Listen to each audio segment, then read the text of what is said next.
everybody, and welcome to Book Chat. I'm your host, Author Vivian E. Moore. I hope everybody is having a wonderful Saturday. I'm glad once again to be chatting with you today on the show. I look forward to these Saturdays. I know that I'm only here for just, a few minutes each Saturday, but still is so worthwhile.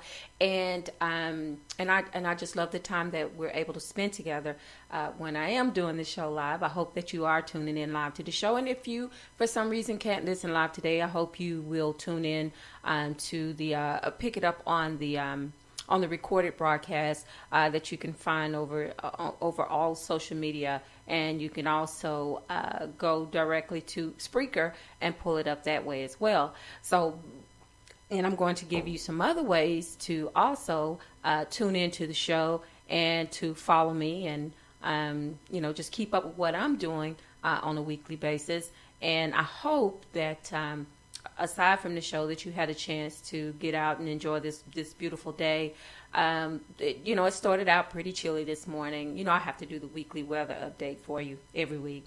But anyway, it turned out to be just a gorgeous day, just a great day for, being outside. I hear a lot of people right now, they're outside mowing their lawns and grilling and doing all that stuff that sunshine makes you want to do. So I hope you had the opportunity to make the most of this day.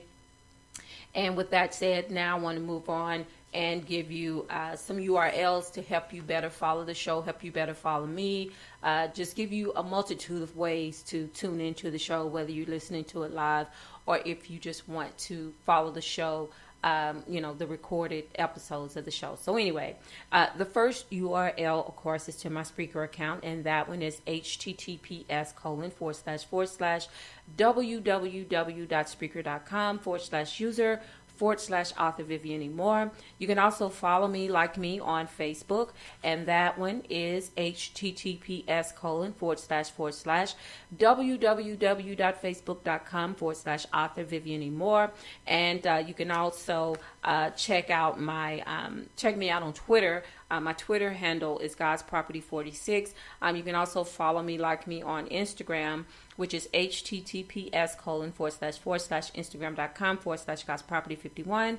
And check out my website at https://vivianmoore.wixsite.com/author Vivian Moore. And also, if you want to read the blog, the written blog, the written script that I do every week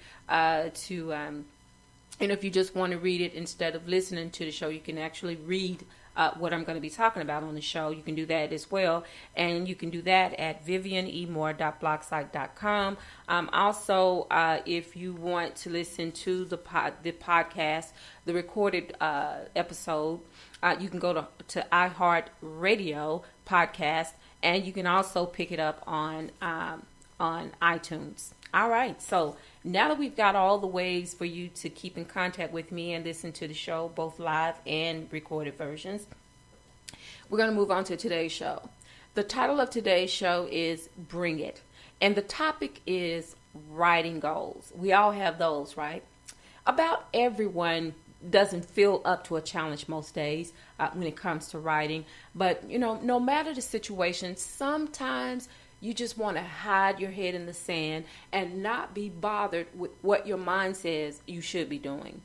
Sometimes the mind can guilt you into so many things, because that, okay, I should be writing, but I don't feel like writing, so I'm not going to write. And then the mind says, well, that you made, a promise to yourself, to write as much as you can every day or as many days as you can. So now, you're falling short of that promise. So what, if I haven't written a darn thing all week long, not to mention started working on rewrites and editing, I'm just not in the mood. And I know we've all been there a time or two, deadlines in a month, and you're doing a great job at ignoring the ticking clock that is counting down the minutes until D-Day. I've been in that position so many times, and I know how hard the struggle is most days when you need to write, but you can't find the inspiration to get started. Writer's block is like an unwanted guest, and it chooses some of the most inopportune times for a visit. What we all need is motivation. Easier said than done, right? Well, I have a remedy for the writing goals. I call them the writing goals blues. I have 5 ways to help you to combat that problem and to get you moving in the right direction. And what I did was I went to, of course, I went to Google. That is my source for everything. But I stumbled upon an interesting article that Writer's Digest had out there on the internet. And so what I'm going to do is give you 5 of the 10 daily writing tips to get your motor running that they had listed. So the first one, of course, and if you want to jot these down, please feel free to do so. But the first one, of course, is to make a date with yourself. And I was like, well, that one's pretty interesting. And what it is like, this is a creative gesture. It's designed to allow you some quality time for yourself and what you do best. And what it does is, it keeps you, it holds you to those promises that you make. So if you put a date down and you say, well, this is the date that I am going to actually sit down and start work, then, you have to keep it. So it sort of holds you to that standard. And so that's what you need to do. You need to set the date and keep the date. All right. So number 2 is right brain, right time. And for most authors, there are various times of the day that our minds are geared toward creativity, and then there are other times when we just have dead brain. It's doing nothing, But this is the perfect element for writing goals. To set your schedule by your writing moods. You may be a person who likes to get up early in the day and start writing, or you may be like me. I'm the type of person I can write all day long. When the spirit hits me, when it moves me, I write. It doesn't matter where I am. If I need to jot something down, I'll do it. I've been known to do it at church, and I don't like doing that, but I can't focus on what is going on if I don't just take a minute to just jot it down, what's inside of my head. Then I can focus on what I'm supposed to be listening to during that time. So, I do equal time for equal things. So if I'm at church, I'm at church. If I'm here working, I'm here working. But, sometimes the brain doesn't work like that. So, it just, motivation strikes at some of the most inopportune times. And so, you have to take advantage of it when it happens. All right. So number 3, a clean place, a clean, well-lit place. All right. So we know how important that is. So the basement, it maybe it isn't the most quintessential spot for writing, the next bestseller. Perhaps a room above ground with proper lighting and uncluttered will suit you better. It's a proven fact that a cluttered work area limits a clear thought process. So what you need to do is clear out the clutter and add a lamp or 2 for better results. I'm the type person, I can't function in clutter. I can't think. It messes me up. And I'm serious when I say this. I have to have a atmosphere, a work area that's clear of obstacles, that's clear of things that will distract my attention. My desk right now, I'm looking at it. Everything is in its proper place. And I do have, I always have notes. I always jot down notes. I have a notebook that someone bought me to jot down my notes and things. But what works better for me is just pieces of paper. That has always been my process, ever since I started writing. That's what I do. So that's what I have. I have all these nice little neat stacks of paper on my desk. And some are for the same book and some are for others. But still, I keep all of these things within hand's reach. So, there is a method to my madness, but everything is in a tidy, orderly little space on my desk. So, this is how I work. And so for you, you may be one of those type people that are just like me. You have to have a clean work area, and not only your work area, but the space around your desk. You can't have things out of order, because it will draw your attention from what you're doing, because you're focusing on that instead of focusing on your writing. So, to help you, especially if I'm just a little bit OCD, I'll have to admit that. But for people who are like me, who has to have order in order to work, then this may be the best thing for you, to make sure that your work area is tidy and that you have the proper lighting, because that sort of sets the mood too for writing. A room that's not too dimly lit, but not too brightly lit as well. And, and I have to say this, I'm the type person now, lately I've been working in complete silence when I come to my office and work, but there have been times past where I would keep the television on, just to have some background noise. And that brings us to number 4, to switch off all electronic devices. And we know how distracting cell phones, TVs, and all things of this nature can be. It is counterproductive, and it messes up the creative flow.